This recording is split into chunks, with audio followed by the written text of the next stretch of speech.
এসেছি জিসাসের পক্ষ থেকে, জিসাসের যুগ্ম সাধারণ সম্পাদক হিসাবে এই আসিয়ার সাথে যে নারকীয় ঘটনাটা ঘটেছে তার প্রতিবাদ জানাতে এবং বিচার প্রার্থনা করতে।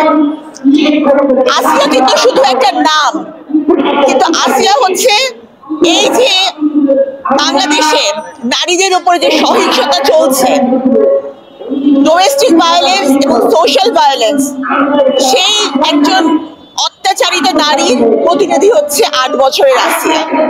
নারী এবং শিশু আজও এখন পর্যন্ত নিরাপত্তা পেল না, আর পেল না তাদের সাথে সংগঠিত অপরাধের কোনো সুষ্ঠু বিচার।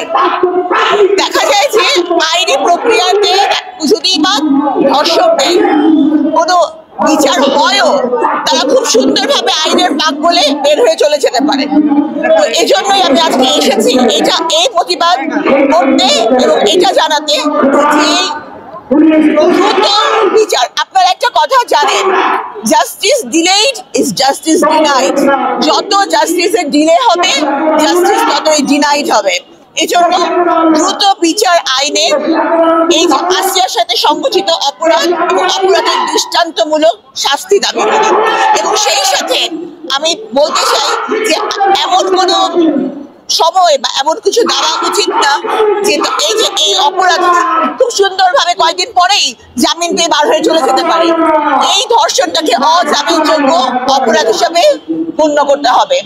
আর আরেকটা ব্যাপার হচ্ছে, যারা ব্যক্তি স্বার্থে বিভিন্ন কারণে ধর্ষণের মতো ভয়াবহ অপরাধটাকে একটা প্রহসনের মামলা বানিয়ে ফেলেছে। দেখা যাচ্ছে যে কারোর সাথে তাদের প্রেমের সম্পর্ক, কয়েকদিন পরে প্রেম টিকলো না পার্টনারের, অথবা কারোর সাথে কোনো কিছুতে মনে হলো না, সেই সব মিথ্যা প্রহসনমূলক মামলার জন্য আসল দোষীরা বিচার পাচ্ছে না। দেখা যাচ্ছে যে আইন কিছু কিছু ক্ষেত্রে এইসব কারণে নমনীয় হতে বাধ্য হচ্ছে। এজন্য ধর্ষকের বিচার নিশ্চিত করতে হলে প্রহসনের মামলাগুলোকেও যাতে এ ধরনের মামলা কেউ করতে না পারে সে ব্যাপারেও ব্যবস্থা নেওয়া উচিত। আরেকটা ব্যাপার হচ্ছে, আমি অনেকেই দাবি করছি যে পুরুষতান্ত্রিক সমাজকে পুরুষদেরকে, কিন্তু আপনারা জেনে অবাক হবেন যে আমি দেখেছি কারাগারে বড় বড় যে নৃশংস ধর্ষণ মামলার কিন্তু আসামিদের মধ্যে নারীও আছেন। হ্যাঁ, আমি বলবো নারী পুরুষ সকলেরই ক্ষেত্রেই এই ব্যাপারগুলো দেখতে হবে যে তাদের মন মানসিকতা, তাদের নৈতিক অবক্ষয় যাতে না ঘটে। এজন্য শুধু রাষ্ট্র আইন করে কিন্তু এই নৈতিক অবক্ষয় ঠেকাতে পারবে না। সুষ্ঠু ধর্মীয়, সামাজিক এবং পারিবারিক শিক্ষার মাধ্যমে যাতে এই অবক্ষয় আর না ঘটে। একটা 8 বছরের বাচ্চা, তার প্রতি কিভাবে এই ধরনের দৃষ্টি আসতে পারে একজন মানুষের? মানুষ বলবো না, আমি অমানুষ বলবো যে একটা 8 বছরের বাচ্চার কি দেখে সে এতই উত্তেজিত হয়ে গেল যে 3 জন মিলে একটা বাচ্চার উপর ঝাঁপিয়ে পড়লো। তো আমি বলবো যে সর্বক্ষেত্রে, আর গার্জিয়ানদের ক্ষেত্রে আমি বলবো, প্যারেন্টসদের ক্ষেত্রে, যারা ছেলের গার্জিয়ান, ছেলের প্যারেন্টস, পুত্র সন্তানের, আপনার সন্তানকে এমন শিক্ষা দিন যে তারা যেন নারীর দিকে শ্রদ্ধার দৃষ্টিতে তাকায়।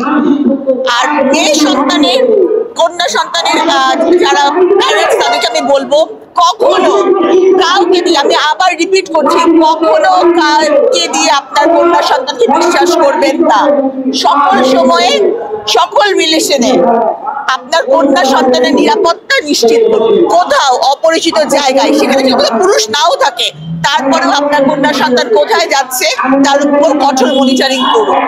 তো আমি বলবো সর্বস্তরে, শুধু রাষ্ট্রকে দায়ী করে না, সর্বস্তরে পারিবারিক, সামাজিক এবং আইনি স্তর এবং বিচার ব্যবস্থা সর্বক্ষেত্রে এমন একটা অবস্থা তৈরি করতে হবে যাতে আসিয়া এটাই শেষ ঘটনা হয় বাংলাদেশে।